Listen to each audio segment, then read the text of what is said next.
Hadirin dan hadirat, Bapak-bapak dan Ibu-ibu yang dirahmati oleh Allah Subhanahu wa taala. Pada kesempatan kali ini kita akan membahas tentang sebab-sebab atau kiat-kiat untuk meraih keluarga sakinah. Dan pembahasan ini akan saya paparkan dibangun di atas ayat dalam surat Ar-Rum ayat 21 ya. Yang di mana ayat ini yang sering kita dengar ketika akad pernikahan. Karena ayat ini di antara ayat yang membahas tentang sakinah dalam keluarga. Ayat tersebut berbunyi, "Wa min ayatihi an khalaqa lakum min anfusikum azwajan litaskunu ilaiha wa ja'ala bainakum mawaddatan wa rahmah inna fi dzalika laayatin liqaumin yatafakkarun." Kata Allah Subhanahu wa taala, dan di antara tanda-tanda kekuasaannya, tanda-tanda rububiyah Allah, tanda-tanda bahwasanya ada Tuhan pencipta alam semesta. Dari sekian banyak tanda-tanda tersebut adalah Allah menjadikan bagi kalian istri-istri dari diri kalian. Litaskunu ilaiha, agar kalian tenang kepada istri-istri tersebut. Wa ja'ala bainakum mawaddatan wa rahmah, dan Allah menjadikan di antara kalian cinta dan kasih sayang. Inna fi dzalika laayatin liqaumin yatafakkarun, yang pada demikian itu ada tanda-tanda keagungan Allah bagi orang-orang yang berfikir. Ikhwan dan akhwat yang dirahmati Allah Subhanahu wa taala, kita berusaha untuk menelaah ayat ini, mentadabburi ayat ini, karena inilah ayat yang berbicara tentang sakinah dalam keluarga ya. Ayat ini kalau kita perhatikan dalam surat Ar-Rum, di antara kalau tidak salah 6 ayat yang dibuka dengan wa min ayatihi, dan di antara tanda-tanda keagungan Allah, wa min ayatihi, tanda-tanda bahwasanya Allah itu esa, tanda-tanda bahwasanya ada pencipta di alam semesta ini, wa min ayatihi. Dimulai dari ayat yang ke-20, Allah mengatakan wa min ayatihi an khalaqakum min turabin thumma idza antum basyarun tantashirun.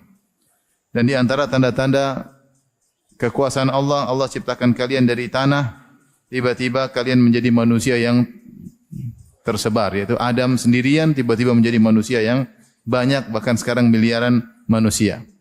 Kemudian yang kedua, baru ayat yang tadi kita sebutkan, dan di antara tanda-tanda kebesaran Allah Subhanahu wa taala, Allah menciptakan istri-istri dari diri kalian. Kemudian Allah jadikan di antara kalian cinta, kasih sayang. Yang demikian itu ada tanda-tanda kebesaran Allah bagi orang yang berfikir. Kemudian yang ketiga, Allah sebutkan lagi wa min ayatihi, dan di antara tanda-tanda kebesaran Allah, khalqus samawati wal ardi wa ikhtilafi alsinatikum wa alwanikum. Di antara tanda-tanda adanya Tuhan, Allah ciptakan langit dan Allah ciptakan bumi, dan Allah jadikan lisan kalian, bahasa kalian beraneka ragam, dan warna kalian juga beraneka ragam. Inna fi dzalika laayatin lil alimin. Yang demikian itu tanda-tanda kebesaran Allah bagi orang yang mengetahui. Kemudian Allah mengatakan lagi wa min ayatihi manamukum bil laili wan nahari wabtigha'ukum min fadlih. Dan di antara tanda-tanda kebesaran Allah, Allah menjadikan kalian bisa tidur ya di malam hari, dan di siang hari kalian juga bisa bekerja untuk mencari karunia Allah. Inna fi dzalika laayatil liqaumin yasma'un. Kemudian yang terakhir, wa min ayatihi yurikukumul barqa khaufan wa tama'an. Dan ini tanda-tanda kebesaran Allah Subhanahu wa taala, Allah memperlihatkan kepada kalian kilat di langit yang menimbulkan ketakutan dan harapan. Wa yunazzilu minas sama'i ma'an fayuhyi bihil arda ba'da mautiha. Kemudian Allah turunkan hujan, setelah itu kemudian bumi yang tandus kemudian hidup kembali. Inna fi dzalika laayatil liqaumin yaqilun. Yang demikian itu adalah tanda-tanda kebesaran Allah bagi orang yang berfikir. Ya. Kemudian juga yang ayat terakhir ya, wa min ayatihi an taqumas sama'u wal ard. Dan di antara tanda-tanda kebesaran Allah, tegaknya langit dan bumi bi amri, dengan perintah Allah Subhanahu wa taala. Tsumma idza da'akum da'watan minal ardi idza antum takhrujun. Kemudian jika Allah berkehendak, Allah panggil kalian dari bumi pada hari kebangkitan kalian, seketika itu juga kalian akan keluar dari bumi.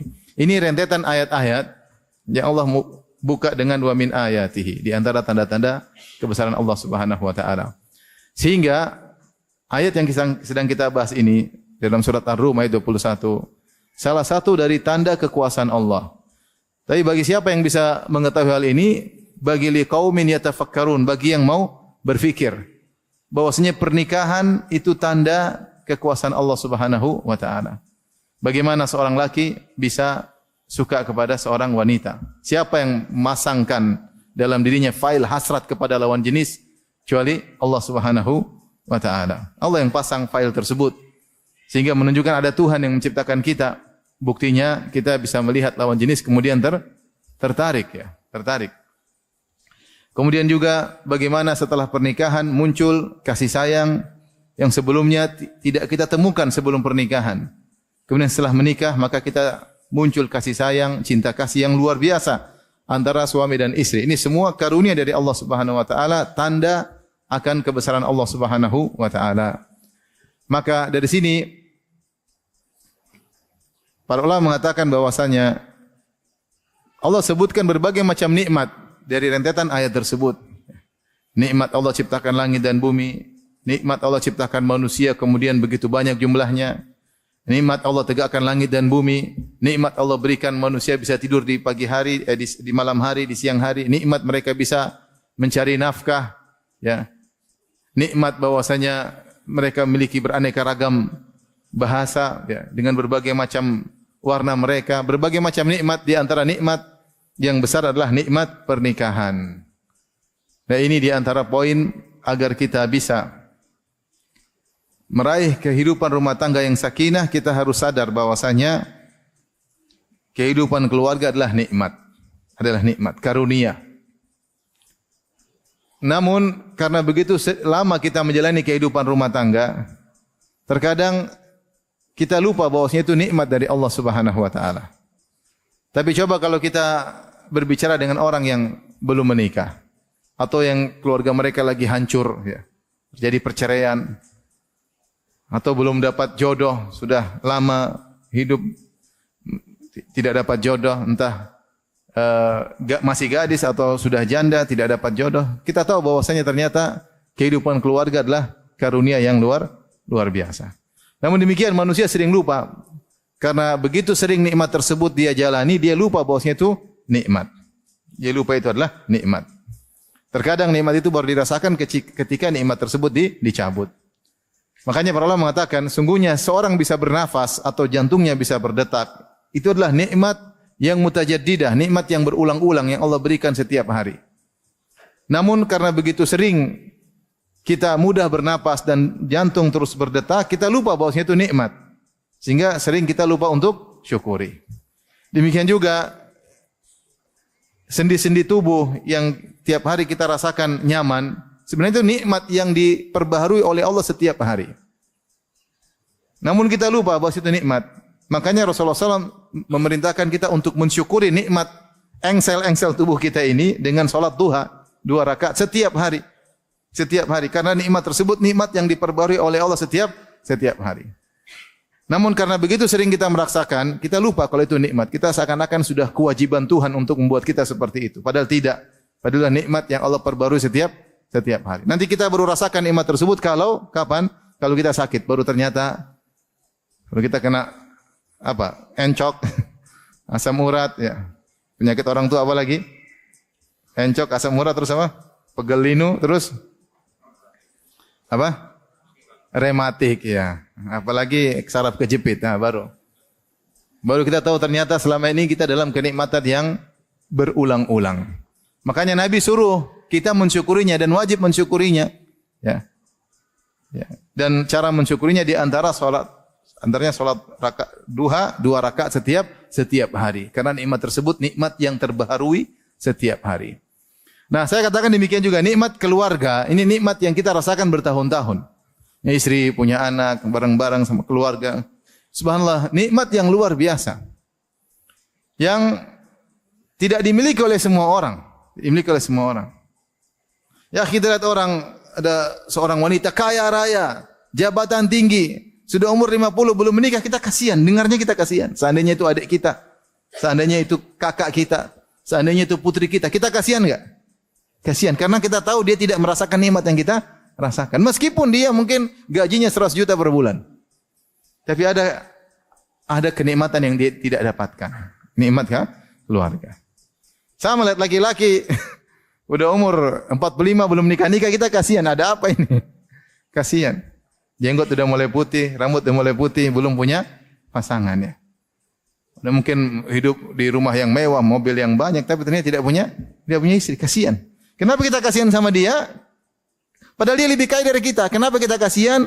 Karena kita tahu nikmat yang kita rasakan, nikmat keluarga itu nikmatnya sangat besar. Yang tidak dia miliki meskipun dia memiliki harta yang banyak. Tidak usah jauh-jauh. Kita melihat keluarga, ada yang berkeluarga aja. Berkeluarga. Kadang-kadang kita nggak sengaja. Saya jalan sama kawan, baru ketemu, ngobrol biasa. Gimana anak-anak? Udah tua, mungkin lebih tua dari saya. Gimana anak? Tadi dia mengatakan, "Afwan Ustaz, kita nggak diberi anak." Sedih kita dengar. Artinya nikmat yang kita rasakan itu banyak. Nikmat punya istri, nikmat punya anak, nikmat ketenangan banyak.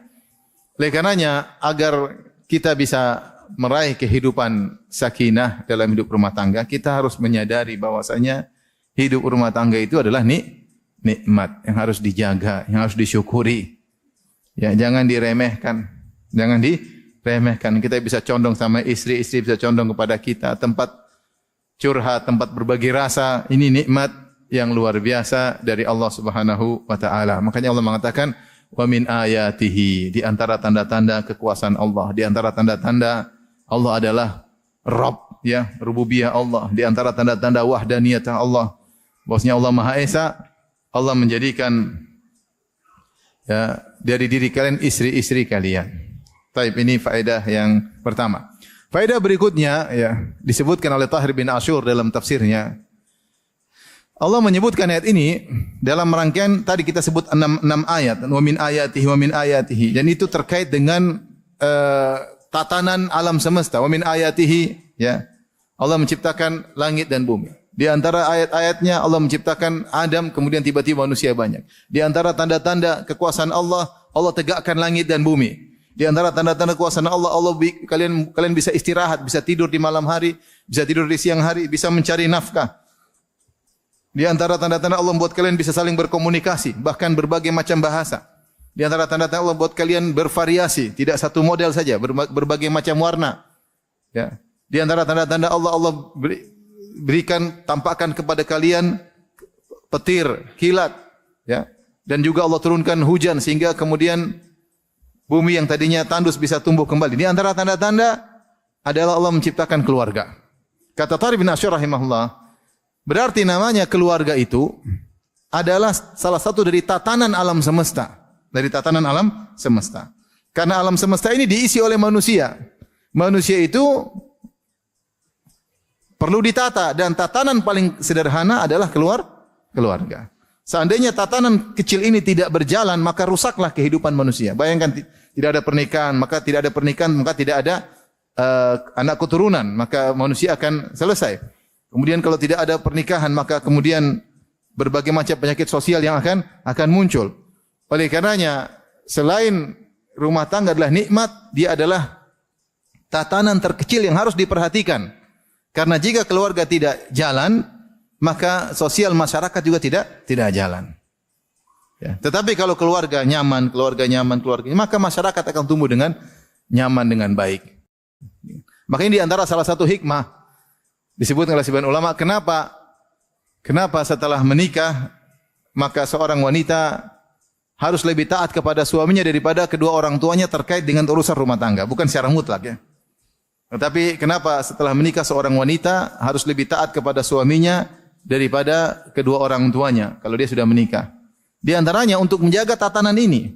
Karena dalam menjalani keserasihan agar rumah tangga bisa serasi, bisa baik, bisa jalan dengan baik, maka harus ada yang ditaati dan yang mentaati. Yang ditaati itu kepala rumah tangga, dan yang mentaati adalah istri. Seandainya ketatanan ini tidak ada, rumah tangga akan kacau. Rumah tangga akan kacau. Maka begitu pentingnya taat kepada suami sampai dalam syariat dijelaskan bahwasanya taat kepada suami lebih utama daripada taat kepada kedua orang tua. Dan itulah sabda Nabi SAW ketika datang Mu'adz bin Jabal radhiyallahu anhu dari negeri Syam. Kemudian Mu'adz bin Jabal sujud kepada Nabi SAW. Maka Nabi tegur, kenapa kau melakukan? "Ma hadza?" Ada apa ini Mu'adz? Kenapa kau sujud kepadaku? Kata Mu'adz, "Aku melihat orang-orang di negeri Syam, mereka sujud kepada pendeta-pendeta mereka, kepada pembesar-besar mereka. Maka saya ingin sujud kepada Anda sebagai bentuk penghormatan." Maka Nabi mengatakan, "La taf'al, jangan kau lakukan." Kemudian kata Rasulullah sallam, ya, "Lau kuntu amiran ahadan an yasjuda li ghairillah la amartul mar'ata an tasjuda li zawjiha." Kalau aku boleh memerintahkan seorang untuk sujud kepada Allah, maka aku akan perintahkan seorang wanita sujud kepada suaminya. Dan sungguhnya seorang wanita tidak bakalan bisa menunaikan hak Rabbnya sampai dia menunaikan hak suaminya. Rasulullah sebutkan, seandainya boleh ada seorang sujud kepada orang lain, Nabi tidak mengatakan saya akan menyuruh seorang sujud kepada ibunya, seorang sujud kepada bapaknya. Tidak, kepada seorang wanita kepada apa? Suaminya. Kenapa? Karena tadi kembali kepada tatanan ini paling penting. Tatanan dalam kehidupan manusia, tatanan terkecil adalah rumah tangga. Maka rumah tangga ini harus berjalan dengan baik. Pemerintah terkecil. Maka seorang wanita ketika sudah menikah, ketaatan kepada suaminya lebih utama daripada ketaatan kepada kedua orang tuanya. Maka ini perlu kita pikirkan. Allah sebutkan dalam rangkaian ayat-ayat tersebut untuk menunjukkan bahwasanya di antara tatanan alam semesta selain langit dan bumi dan macam-macamnya, di antaranya tatanan keluarga. Maka kita harus fokus bagaimana bisa membangun keluarga kita dengan baik. Di antaranya dengan penuh ketenangan agar kita bisa menghasilkan hasil yang baik dari pernikahan tersebut. Memiliki anak yang salehah dan kita juga bisa hidup tentram dan kita juga bisa meraih pahala yang banyak dengan berumah tangga. Ini di antara faedah kedua yang disebut oleh Tahir bin Ashur dalam tafsirnya At-Tahrir wa Tanwir. Tapi di antara faedah ayat ini, Allah mengatakan min ayatihi an khalaqalakum min anfusikum azwaja. Sebenarnya Allah mengatakan an khalaqalakum min anfusikum azwaja. Allah ciptakan bagi kalian istri-istri kalian dari diri kalian. Ada yang mengatakan maksudnya adalah dari jenis kalian. Artinya ini secara hukum fikih yang disahkan dalam syariat hanyalah pernikahan manusia dengan manusia. Adapun pernikahan manusia dengan jin tidak boleh. Tidak boleh. Ya, karena ada pembahasan tentang masalah ini. Ada yang mengatakan boleh menikah dengan jin. Apakah manusia bisa berhubungan biologis dengan jin? Jawabannya bisa. Oleh karenanya di antara isyarat Allah sebutkan di antara nikmat-nikmat surga Allah sebut tentang bidadari, ya. Kata Allah Subhanahu wa taala fihinna qasiratut tarfi lam yatumithunna insu qablahum wala insun qablahum wala jan. Bahwasanya di surga nanti ada bidadari-bidadari yang selalu menundukkan pandangan mereka, ya. Lam yatumithunna insun qablahum wala jan, yang tidak pernah disentuh oleh lelaki manapun dan tidak pernah disentuh oleh jin manapun. Menunjukkan bahwasanya jin dan manusia bisa melakukan hubungan. Oleh karenanya di antara sunnah kalau kita ingin berhubungan dengan keluarga, maka kita berdoa agar kita dijauhkan dari godaan syaitan. Karena syaitan bisa ikut-ikutan dalam berhubungan. Di antara tafsir juga wasyarikum fil aulad, ya. Ya, bahwasanya mereka ikut serta dalam urusan anak, yaitu mengganggu ketika seorang sedang berhubungan dengan istrinya, maka syaitan menggoda. Makanya apakah manusia bisa menikah dengan jin? Bisa memiliki hubungan biologis? Mungkin bisa, tetapi kalau nikah resmi tidak boleh. Nikah resmi tidak boleh dan hukumnya haram. Hukumnya haram karena di antara tanda-tanda kebesaran Allah, Allah mengatakan an khalaqalakum min anfusikum azwaja. Kami ciptakan bagi kalian dari diri kalian, bukan dari jenis makhluk yang lain. Maka yang boleh pernikahan syar'i hanyalah manusia dengan manusia. Adapun dengan jin tidak boleh. Tapi enggak usahlah cari istri dari jin, ya. Istri dari manusia masih banyak. Kalau ada jin melamar jangan dihiraukan, ya. Oleh karenanya sebagian wanita dimasukin oleh jin. Kenapa? Jinnya jatuh cinta. Saya dapat kasus seperti itu. Ya, pernah kita ngeruqyah atau ada kawan yang ngeruqyah wanita kemasukan jin. Kenapa? Karena dimasuki oleh jin lelaki yang sangat mencintai wanita ini. Kenapa? Dia bisa merasakan hubungan kelezatan biologis dengan wanita tersebut. Dan semakin sulit jin tersebut keluar kalau wanita tersebut juga merasakan kelezatan sehingga dia tidak melepas jin tersebut. Ini menunjukkan hubungan biologis antara laki dan jin mungkin, tetapi pernikahan hukumnya haram karena Allah mengatakan an khalaqalakum min anfusikum. Allah ciptakan istri-istri dari kalian. Taib. Ini faedah keberapa? Ketiga. Faedah keempat, sebagian ulama menafsirkan ayat ini dengan ayat yang lain dalam surat Al-A'raf. Allah mengatakan huwallazi khalaqakum min nafsin wahidah wa ja'ala minha zawjaha liyaskuna ilaiha. Dialah Allah Subhanahu wa taala yang telah menciptakan kalian dari satu jiwa, maksudnya Adam alaihissalam. Satu jiwa, min nafsin wahidah, dari Adam. Wa ja'ala minha zawjaha, kemudian Allah ciptakan dari Adam Hawa. Hawa diciptakan dari tulang rusuk apa? Adam. Liyaskuna ilaiha, agar Adam tentram bersama Hawa. Sama seperti ini. An khalaqalakum min anfusikum azwaja. Dialah Allah di antara tanda-tanda kebesarannya menciptakan dari diri kalian istri-istri kalian. Ya. Di antara tafsiran maksudnya adalah asalnya Hawa diciptakan dari Adam alaihissalam. Dan ini datang dalam hadis, kata Nabi SAW, istausu bin nisa'i khaira. Hendaknya kalian berbuat baik kepada istri-istri kalian. Fa inna al-mar'ah khuliqat min dhila. Karena wanita itu diciptakan dari tulang rusuk. Maksudnya Hawa diciptakan dari tulang rusuk apa? Adam. Wa inna a'waja syai'in fi dhila a'lahu. Dan tulang rusuk yang paling bengkok adalah yang paling bagian atas. Ya.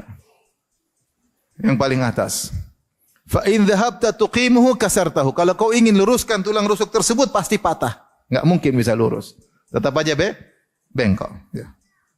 Kalau kau ingin membiarkannya maka dia tetap dalam kondisi bengkok. Maka Rasulullah mengatakan fastausu bin nisa'i khaira. Maka hendaknya kalian berbuat baik kepada istri-istri.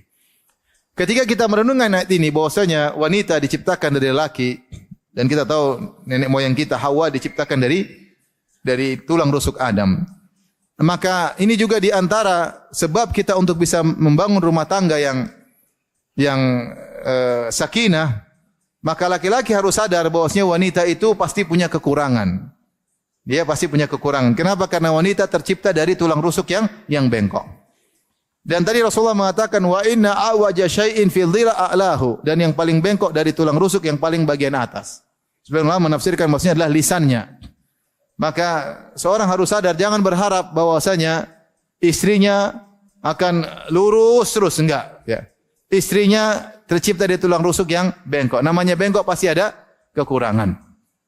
Dan di antara hikmah dari Allah Subhanahu wa taala Allah menciptakan wanita seperti itu, karena wanita ketika diciptakan dari tulang rusuk yang bengkok, maka ternyata kenyataannya dia lebih mendahulukan perasaannya daripada nalarnya. Dia membutuhkan lebih mendahulukan perasaannya daripada nalarnya. Ini dari satu sisi kekurangan, dari satu sisi kelebihan. Kekurangan ya kadang dia cepat emosi, ya, cepat tersentuh, cepat ngambek, ya, apalagi baper, bawa perasaan, ya, perempuan, ya. Makanya Rasulullah mengatakan rifqon bil qawarir, lemah lembutlah kalian kepada qarurah, seperti gelas kaca, mudah pecah. Wanita itu mudah retak. Itu sifat wanita, ya. Dalam menghadapi permasalahan lebih mendahulukan perasaan daripada apa? Daripada nalarnya. Terkadang sulit untuk bersabar. Kenapa? Hatinya dia dahulukan daripada nalarnya. Ya. Makanya kalau sudah dibawa ke mall, pegang uang, habis cepat uang tersebut. Karena dia pokoknya depan pingin beli, ya. Kalau laki-laki enggak, dia nalar. Jangan dulu, ini belum bayar, itu belum bayar. Dia pakai nalar dulu. Kepingin tapi listrik belum bayar. Akhirnya enggak jadi belanja. Karena mendahulukan nalarnya daripada apa? Perasaannya. Kalau perempuan mendahulukan perasaan daripada nalarnya. Sehingga dia punya kekurangan dari sisi, punya kelebihan dari satu sisi. Kelebihannya apa? Mendahulukan perasaan daripada nalar dibutuhkan untuk mengurus anak. Kita laki-laki ngurus anak pakai terlalu nalar, kita bingung kita gimana ya. Kalau perempuan enggak pakai, pokoknya dia dekap, dia tidur meskipun capek dia enggak pakai nalar. Yang penting anak saya bagaimana bisa tenang. Sehingga dari satu sisi ada kelebihan yang dimiliki, mendahulukan perasaan daripada nalar untuk mengurus apa? Kelembutannya, kasih sayangnya dibutuhkan. Dan demikianlah agar laki-laki merasa laki-laki, dia harus menikah dengan model perempuan yang seperti ini, yang punya mendahulukan perasaan daripada apa? Nalar. Bayangkan kalau kita punya istri Mendahulukan nalar daripada perasaan ini. Minterin kita nanti. Repot juga punya istri seperti ini, gagah perkasa, tegar, wah repot. Kita pingin istri yang nangis, cengeng, manja, ini nggak apa-apa bi, tenang aja, repot. Nggak repot juga. Jadi itulah hikmah Allah Subhanahu Wa Taala menciptakan dua manusia yang berbeda. Yang satu tegar, tegas, mendahulukan nalar, sabar. Yang satu manja, perasa. Begitulah, ya, karena memang wanita bukan kompetitor bagi laki-laki, tapi partner bagi apa? Laki-laki. Ya. Jadi maksud saya ketika Allah mengatakan azwajan min anfusikum azwajan, Allah ciptakan dari diri kalian istri-istri agar kita sadar bahwasanya nenek moyang kita Hawa diciptakan dari tulang rusuk siapa? Adam. Dan tulang rusuk pasti bengkok. Kata Nabi, fa in dhahabta tuqimu kasartahu. Kalau kau ingin luruskan tulang rusuk itu pasti patah, enggak bisa. Kau mau istrimu lurus, patah enggak bisa. Dia pasti bengkok. Kalau dia lurus juga enggak menarik, dia menariknya kalau bengkok. Oleh karena jangan dipaksa untuk apa? Lurus. Nikmati kebengkokannya, jalani kehidupan dengan kebengkokannya. Ketika Nabi menyatakan wanita bengkok, bukan untuk merendahkan wanita, tapi Nabi untuk menjelaskan kenyataan, dan Nabi SAW ingin para laki untuk memberi uzur. Makanya Rasulullah SAW buka hadisnya dengan berkata, Istausu bin nisa'i khaira. Hendaknya kalian berbuat baik kepada para wanita. Kenapa berbuat baik kepada para wanita? Karena wanita itu diciptakan dari tulang rusuk yang bengkok. Maka tunggulah kesalahan-kesalahannya. Tunggulah kebengkokan-kebengkokannya. Kau enggak bakalan hidup tanpa kebengkokan apa? Wanita. Sabar. Sabar. Rasulullah buka hadisnya dengan berkata demikian, dan Rasulullah SAW tutup hadisnya pun demikian. Fastausu bin nisa'i khaira. Maka adanya kalian berbuat baik kepada para wanita. Adapun sabda Nabi, istausu bin nisa'i khaira. Hendaknya kalian berbuat baik kepada wanita. Maka ada beberapa pendapat di kalangan para ulama apa makna dari hadis ini. Ada yang mengatakan fastausu bin nisa'i khaira, yaitu perhatian Nabi seakan-akan Nabi beri wasiat kepada para laki. Wahai seakan-akan Nabi berkata, wahai para lelaki, wahai para suami, aku wasiatkan kalian untuk berbuat baik kepada istri-istri. Wasiat itu adalah perintah yang diperhatikan. Ya, seperti orang mau meninggal kemudian kasih apa? Wasiat. Berarti perintah yang harus diperhatikan.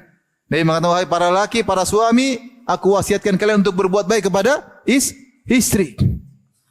Jangan cari alasan mereka bengkok, kalian tidak buat baik sama mereka. Karena memang mereka kodratnya sudah demikian. Jangan berharap wanita lurus. Maka sabarlah dengan kebengkokannya, nikmati kebengkokannya, dan sabarlah dengan mereka, berbuat baik kepada mereka. Ini tafsiran pertama. Tafsiran yang lain ada yang mengatakan, istausu bin nisa'i khaira. Istausu itu saling mewasiatkan. Seakan-akan Nabi berkata, wahai para suami, kalian harus saling mengingatkan satu dengan yang lainnya. Kalau ketemu kawan, gimana istrimu? Gimana? Sudah kau baikin enggak? Sudah kau maafin enggak?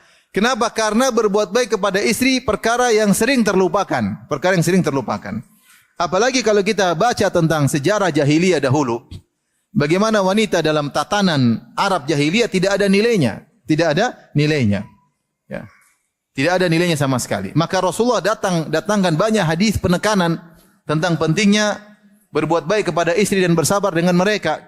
Sehingga Rasulullah datangkan dengan sabdanya, istausu bin nisa'i khairan. Maknanya kalau kita artikan dalam sebagian tafsir para syurahul hadis, para ulama, maknanya hendaknya para laki saling mengingatkan. Jadi kalau ketemu kawan, kita ingatin, gimana istrimu? Sudah dibeliin emas belum? Mana istrimu ini? Liburan sudah jalan-jalan belum? Istri? Enggak, saya suruh ngaji doang, suruh ngaji di kamar. Enggak. Kita suruh berbuat baik sama keluarga. Karena sering terlupakan, maka harus saling mengingatkan. Harus saling mengingatkan. Maka ini nasihat kepada para laki untuk ingat bahwasanya wanita terciptakan dari tulang rusuk yang bengkok, maka hendaknya bersabar dalam berbuat baik kepada wanita.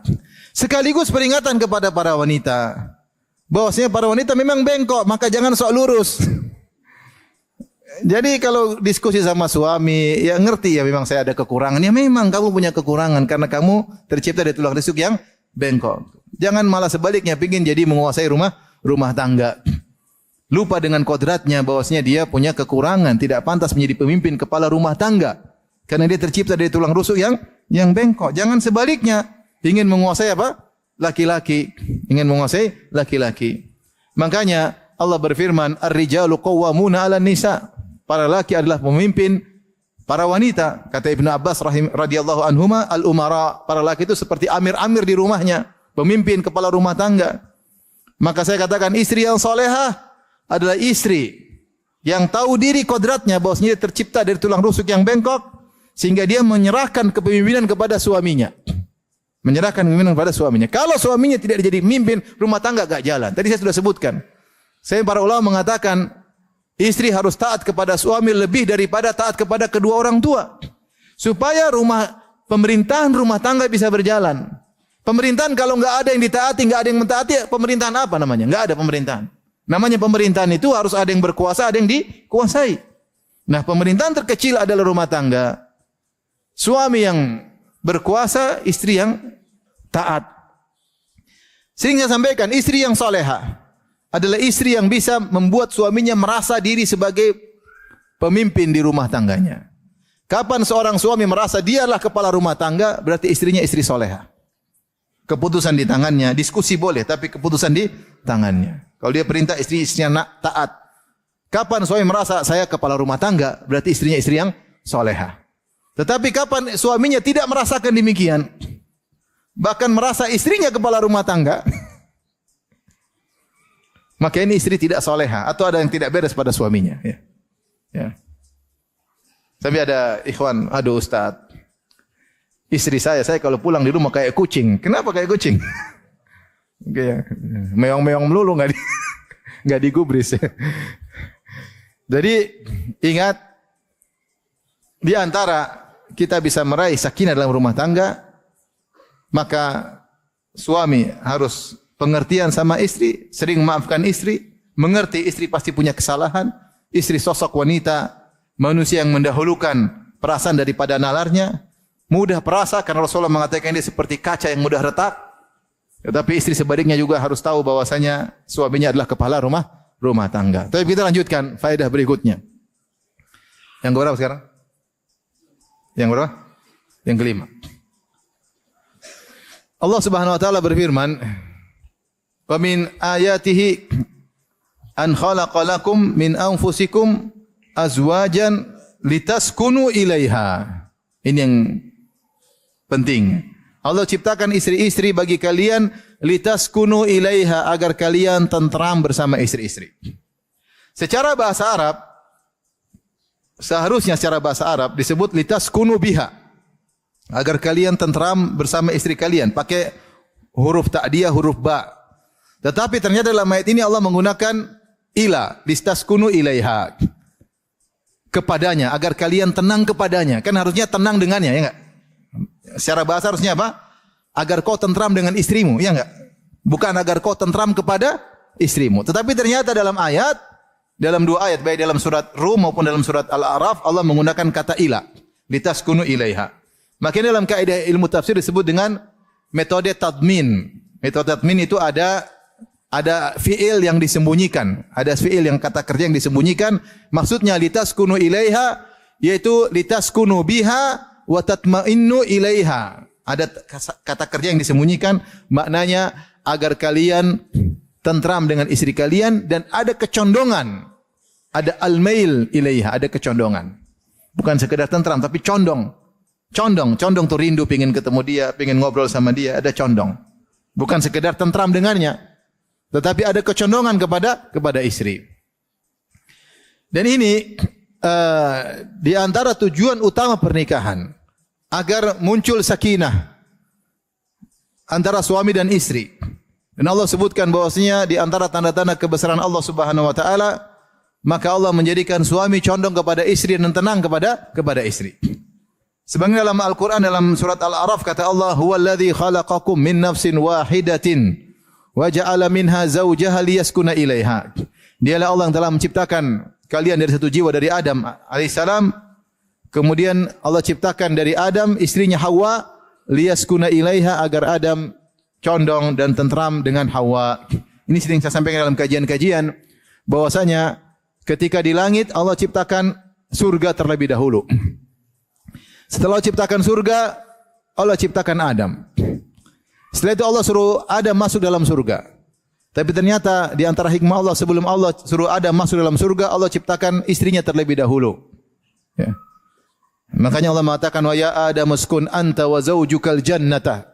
Wahai Adam, tinggallah engkau dan istrimu ke dalam surga. Kenapa? Kata sebagian ahli tafsir, ar-rafiq qabla tariq. Yang dibutuhkan oleh seorang lelaki adalah teman perjalanan sebelum menempuh perjalanan. Ar-rafiq qabla tariq. Teman sebelum menempuh perjalanan. Percuma Adam masuk di surga enggak ada istrinya. Percuma tidak? Percuma ada buah-buahan enak, maka tapi enggak ada istri, apa faedahnya? Apa faedahnya? Ya. Yang penting ada istri dulu, baru kemudian menikmati apa? Kehidupan. Maka sebelum Allah membuat Adam menikmati kenikmatan surga, Allah ciptakan dulu apa? Istrinya. Menunjukkan bahwasanya nikmat yang paling utama bagi seorang laki adalah miliki istri. Miliki istri. Kebahagiaan utama seorang laki adalah tentram dengan istrinya. Ini sering saya sampaikan kepada ikhwan-ikhwan, kepada para ummahat dalam kajian-kajian bahwasanya seorang lelaki yang paling bahagia adalah lelaki yang paling nyaman sama istrinya. Itu yang paling bahagia. Yang paling bahagia. Kalau dia bisa nyaman sama istrinya, nyaman ngobrol. Kalau di luar rumah pingin pulang, pingin lihat wajah istrinya, ini laki paling bahagia di dunia.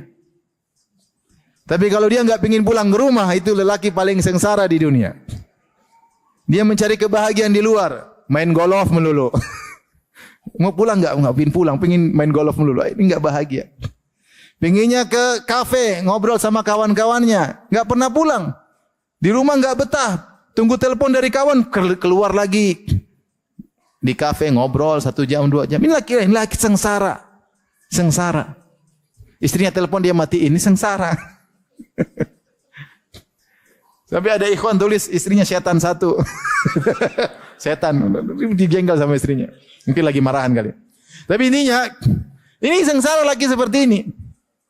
Mau dia mau naik motor-motor, naik mobil, main-main, selama dia tidak tentram sama istrinya, ini lelaki sengsara. Tidak ada yang bisa menandingi kebahagiaan tentram sama istri. Lelaki yang bahagia seperti apa? Pingin pulang. Sedikit pingin pulang. Ngobrol selesai, pingin pulang. Pingin ketemu apa? Istri. Pingin pulang ke rumah, pingin ngobrol sama istri. Sebelum tidur ngobrol sama istri. Itulah kebahagiaan lelaki sesungguhnya ketika dia mendapat sakinah bersama istrinya. Itulah kodrat lelaki punya istri agar menyerahi sakinah. Allah yang mengatakan, liyaskuna ilaiha. Agar Adam tentram dan condong kepada Hawa. Bukan cuma tentram, condong. Litaskunu ilaiha. Agar kalian condong kepada istri-istri kalian. Ini disebut dengan sakinah dalam keluarga. Dalam keluarga. Nah ini adalah karunia Allah yang harus dipertahankan. Kenikmatan yang harus dijaga. Ya. Oleh karenanya, ikhwan dan akhwat rahmati Allah Subhanahu wa taala, syaitan paling tidak suka kalau ada keluarga sakinah. Dalam hadis dalam Sahih Muslim, Rasulullah sebutkan di antara program utama syaitan adalah bagaimana rumah tangga bisa rusak. Bisa terjadi perceraian. Rasulullah SAW bersabda, "Inna iblis wada arsyahu alal ma, thumma yab'athu sarayahu."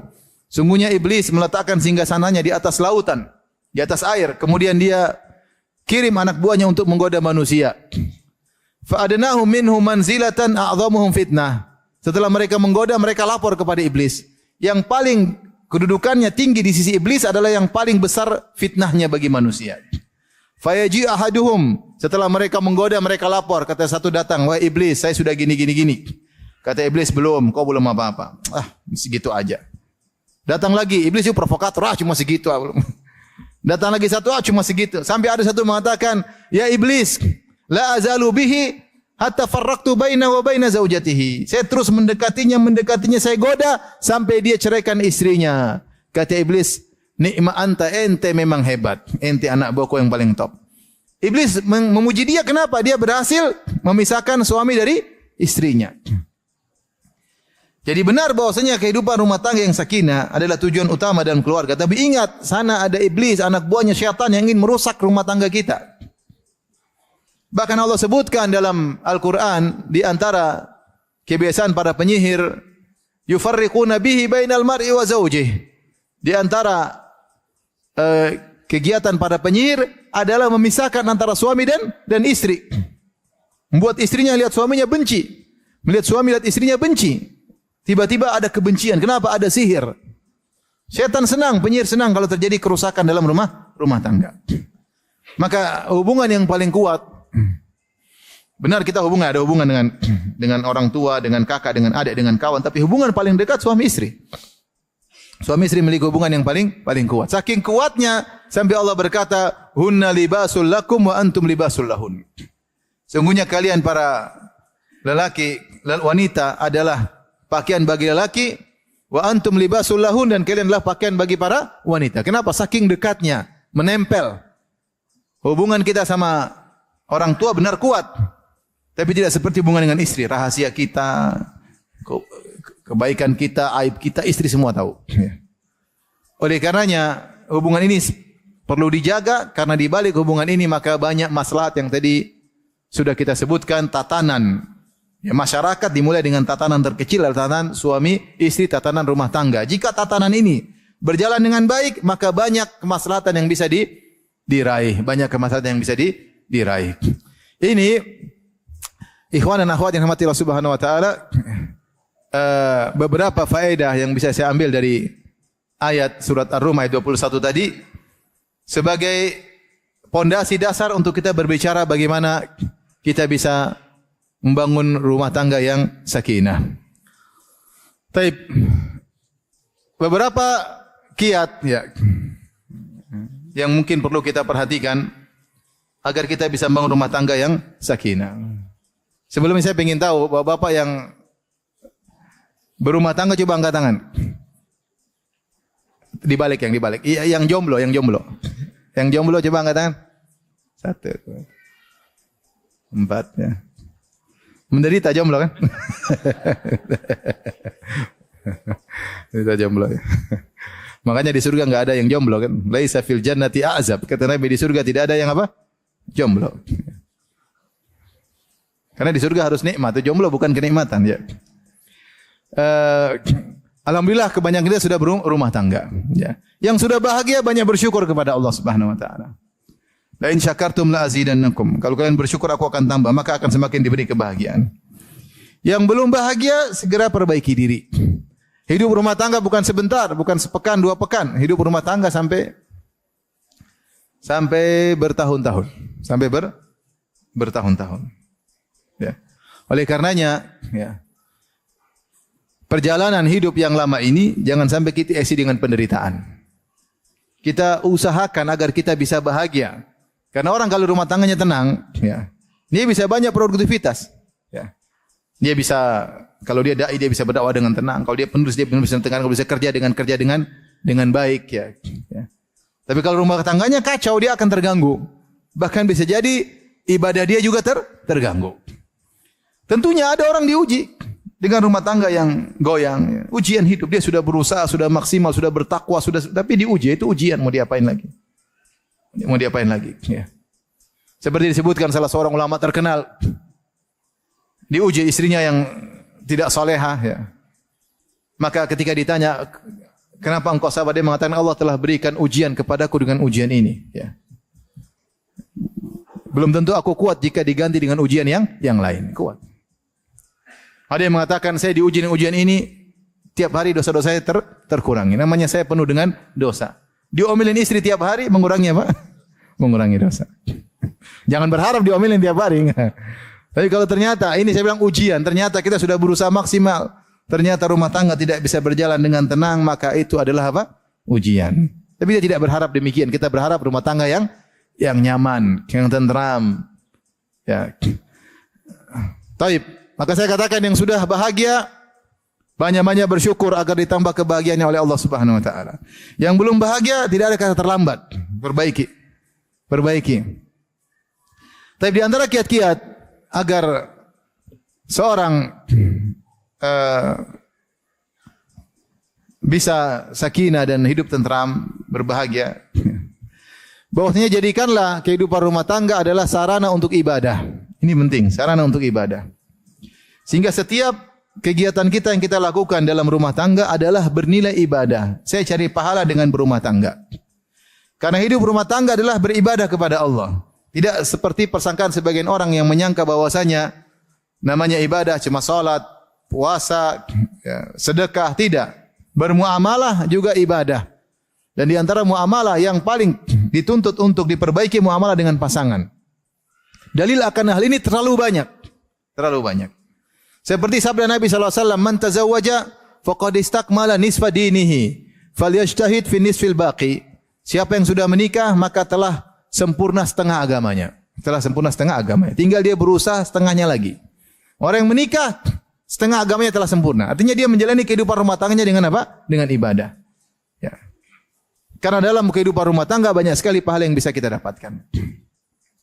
Kemudian juga Rasulullah SAW bersabda, "Khairukum khairukum li ahlihi wa ana khairukum li ahli."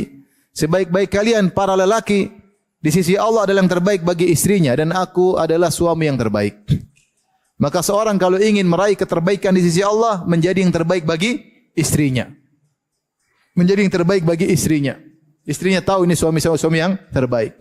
Kalau orang tanya sama istrinya, "Gimana suamimu?" "Suami saya Masya Allah, luar biasa. Orangnya penyabar, orangnya dermawan, orangnya tidak pemaaf, orangnya tidak pelit, Masya Allah." Sebaliknya ketika Rasulullah bertanya kepada seorang wanita, "Adzatu ba'lin anti?" "Kau punya suami?" Kata istrinya, "Iya ya Rasulullah." Kata Rasulullah, "Bagaimana engkau mensikapi suamimu?" Kata dia, "La alu bihi juhdan illa ma la astati'." Aku berusaha semaksimal mungkin untuk melayaninya wahai Rasulullah kecuali yang aku tidak mampu. Maka Rasulullah puji, kata Rasulullah sallam, "Unzuri aina anti minhu fa innahu jannatuki wa naruki." Lihatlah bagaimana kedudukanmu di hati suamimu, sungguhnya suami itu surgamu atau nerakamu. Jadi Rasulullah sebutkan, ingatkan kedua belah pihak. Kepada suami kalau ingin jadi lelaki terbaik di sisi Allah, jadi suami yang terbaik. Kepada istri kalau ingin jadi wanita terbaik di sisi Allah, jadilah wanita istri terbaik bagi suaminya. Maka ini harus kita hadirkan dalam diri kita. Bahwasanya dalam kegiatan kita sehari-hari semuanya ibadah kepada Allah. Jadi bapak-bapak ketika kerja, cari nafkah, banting tulang, dibanting sama orang. Ingat sebuat saya nafkahi anak istri, pahala di sisi Allah. Sabar, ngurus istri, ngurus anak. Pulang ke rumah menghadapi istri yang mungkin kurang ini, sabar, ini pahala. Ya. Istrinya manja, ngalem apalagi, sabar. Ya. Ini semua apa? Pahala. Anak-anak nangis, pahala, semuanya pahala. Kalau kita tidak niatkan cari pahala, mungkin capek kehidupan ini, capek ngurus ini, ngurus ini. Tapi kalau kita niatkan pahala, semuanya ringan. Saya berpahala kok. Habiskan waktu untuk ngurus anak, ngurus istri, pahala. Habiskan waktu didik istri, ingatkan anak, berpahala. Kalau enggak gitu kita capek. Apalagi istri, kalau tidak jadikan kehidupan rumah tangga berniat berpahala, maka capek ngurus suami. Masakan buat suami, cuci pakaian suami. Belum suaminya ngomel melulu. Minta jatah melulu, capek enggak? Capek. Kalau enggak niatkan karena Allah capek. Belum suami bilang, "Kamu bantu dong ibu saya," suruh ngurus mertua lagi. Kalau bukan karena Allah susah. Maka ibu-ibu niatkan dalam hati bahwasanya semua kegiatan saya, mumpung ibu masih punya suami, nanti kalau enggak punya suami nangis. Mumpung masih punya suami, sarana untuk pahala besar. Niatkan semua kegiatan pelayanan kepada suami karena Allah Subhanahu wa taala. Ini agar hidup rumah tangga kita sakinah. Sehingga kalau ada kekurangan kita sabar karena kita bersabar di jalan Allah Subhanahu wa taala. Karena berumah tangga adalah ibadah yang agung. Sampai saya sering sampaikan, para ulama berpendapat jika ada dua lelaki, yang satu menikah, yang satu tidak menikah. Yang satu tidak mau menikah supaya dia bisa rajin ibadah, supaya bisa puasa sunnah, puasa Daud, bisa solat malam yang banyak, bisa baca Quran yang banyak, karena dia tahu kalau menikah banyak urusan. Kalau udah menikah, puasa Daud susah, puasa Senin Kemis susah, mau solat malam susah, ya, baca Quran susah, ngurus anak, ngurus istri, cari nafkah, sehingga dia tahu kalau dia menikah ibadahnya berkurang. Ini satu, yang satu. Dia tidak mau menikah supaya ibadahnya banyak. Yang satu menikah, si A tadi tidak mau menikah supaya ibadahnya banyak. Si B menikah, Dan ibadahnya otomatis berkurang. Mana yang lebih afdal di antara keduanya? Yang lebih afdal yang B. Makanya ketika ada seorang laki mengatakan, sa'atazilun nisa, ada sahabat. 3 orang sahabat datang kepada istri Nabi bertanya tentang ibadah Nabi. Kemudian mereka punya kesimpulan, kita harus banyak ibadah. Di antara ada yang berkata, sa'atazilun nisa, saya tidak mau menikah. Saya ingin meninggalkan para wanita. Supaya apa? Supaya bisa fokus ibadah. Rasulullah tegur. Kata Rasulullah, aku yang paling bertakwa kepada Allah. Tetapi aku bahkan menikahi para wanita. Kenapa? Dalam pernikahan banyak pahala. Maka ikhwan-ikhwan dan para ummahat sekarang rubah cara berfikir. Saya sedang menjalani kehidupan apa? Rumah tangga, berarti saya sedang beribadah kepada Allah. Mulailah servis kepada pasangan dengan lebih baik. Bertutur kata yang baik karena ibadah. Gimana sayang? Pilih kata-kata yang baik karena itu apa? Ibadah. Kalau WA sama pasangan yang benar, jangan bikin yang marah-marah. Ya. Kalau sama WA sama teman yang bagus-bagus sama istri asal-asalan, jangan. Istri juga kalau WA sama teman, ngobrol sama teman, Masya Allah ketawa ketiwi. Waktu sama suami, kasar luar biasa. Kenapa? Tidak ada dalam hatinya bahwasanya ini ibadah. Tapi kalau kita tahu ini ibadah, kita sabar. Sabar. Pilih kata-kata, mencikapi dengan baik. Udah waktunya selesai kan? Udah banyak yang menangis.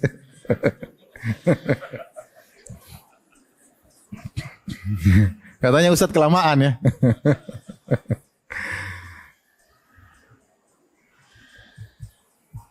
Sudah ya?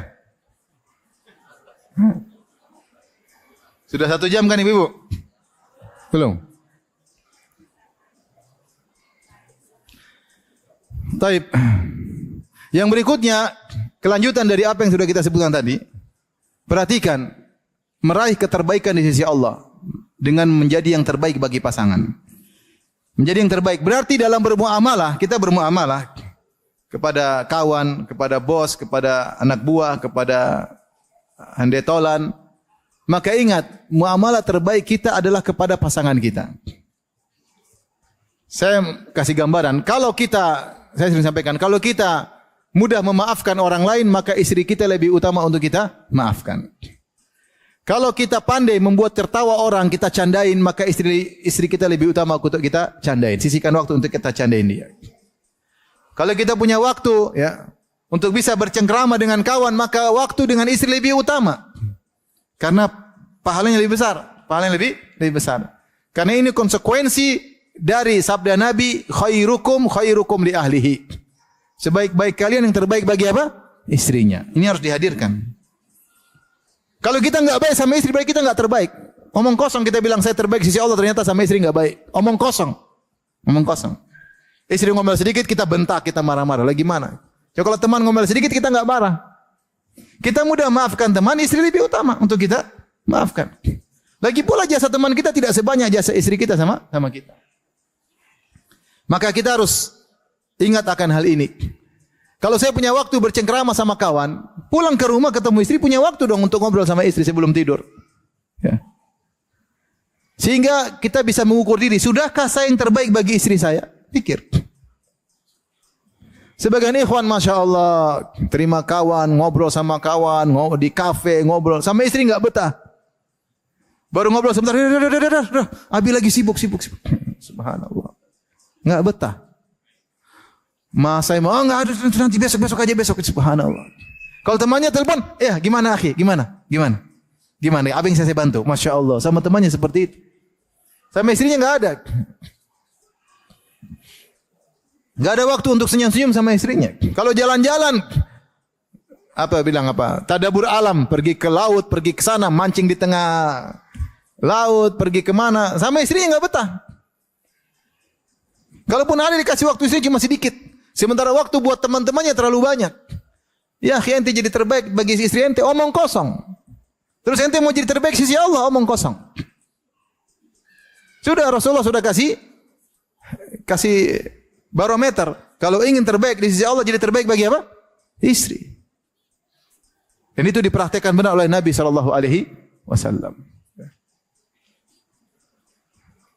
Oleh karenanya ikhwan, untuk menjaga sakinah rumah tangga kita, berusaha jadi terbaik bagi apa? Istri. Saya katakan tadi, kalau kita bisa ramah sama teman, istri lebih utama. Kalau kita bisa maafkan kawan, istri lebih utama. Kalau kita bisa beri hadiah sama kawan, istri lebih utama. Kalau kita berpikir untuk menyenangkan hati kawan, hati istri lebih utama. Kalau kita bisa berkorban harta dan waktu untuk kawan, istri lebih utama. Istri lebih utama.